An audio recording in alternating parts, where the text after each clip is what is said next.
We just finished the holiday of Rosh Hashanah, the Jewish New Year. And my son, who I am so happy for him, he decided that he wants to eat healthier and he decided to stop eating sugar and flour. And he brought for the holiday a dessert that is based on dates and nuts and cocoa and really just natural ingredients. And it had like this sign on it, no added sugar. And for my son, that was a really good solution for him because he didn't want to start eating cakes and cookies and junk and stuff like that. So for him, he felt like this would be a good solution for him as a treat on Rosh Hashanah. And many people who do like these whole food or real food ways of eating use these substitute desserts that have all natural ingredients. So here's my message to you about that. For certain people, that's a really good solution and it's fine because there is absolutely no doubt that a dessert that is made out of dates and nuts and cocoa and maybe some flavorings and natural flavorings or whatever is way better than having cake made out of margarine and white flour and sugar and or certainly if and seed oils or whatever it is. So there's no doubt that that is a better alternative to having junk food. Having said that, for somebody like me who's a sugar addict, I would say even more than that, people, for example, who have um, diabetes or are at high risk for diabetes or pre-diabetic and need to really lower their sugar content, it's very important to remember that many of these alternative healthy desserts still have a significant amount of sugar in them. If this is a date bar with nuts in it, you were still getting that sort of hyper delicious combination of lots of carbohydrate or lots of sugar, lots of fat. The sugar is the dates, the fat is the nuts, and the flavorings and stuff is the cocoa and the other stuff that they're putting in it. And it still comes out to be this like very, very yummy, much more than what you would find by itself in nature.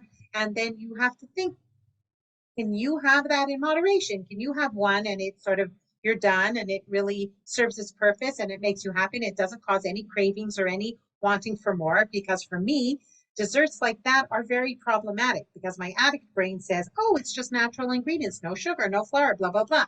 But there is sugar in it. And it is something that if I eat that, it's very, very hard for me to eat it in moderation. If you're getting value from my content, I am so glad, and I'd like to ask of you a small favor. Every time even one person likes, comments, or shares on a video, it makes a huge impact to the how much this video reaches more people.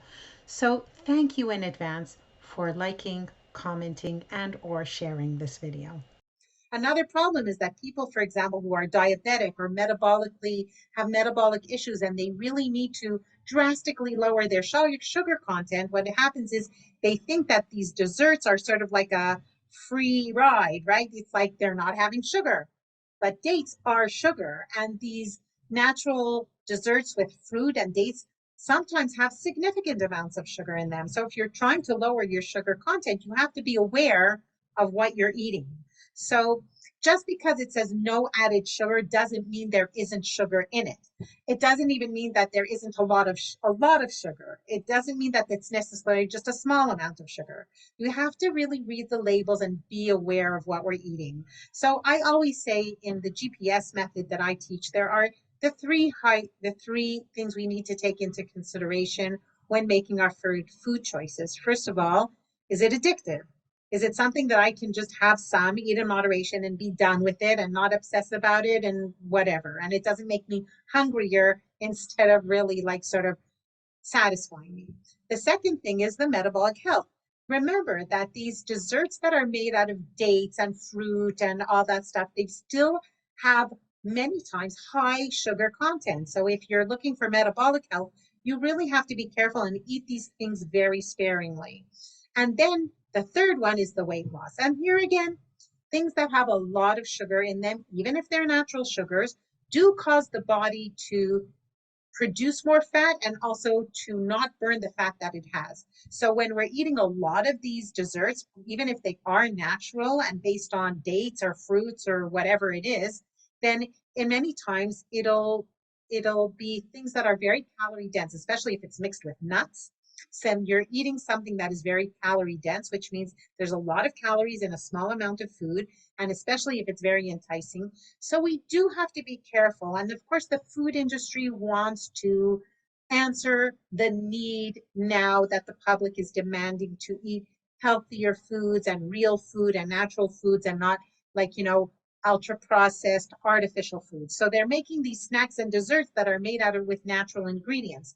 But we have to remember that just because the ingredients are natural doesn't mean it doesn't have a lot of sugar in it, and it doesn't mean it's not addictive, and we just have to be careful. So yes, these desserts are a better alternative to having a chocolate bar or a piece of cake or a Danish, for sure.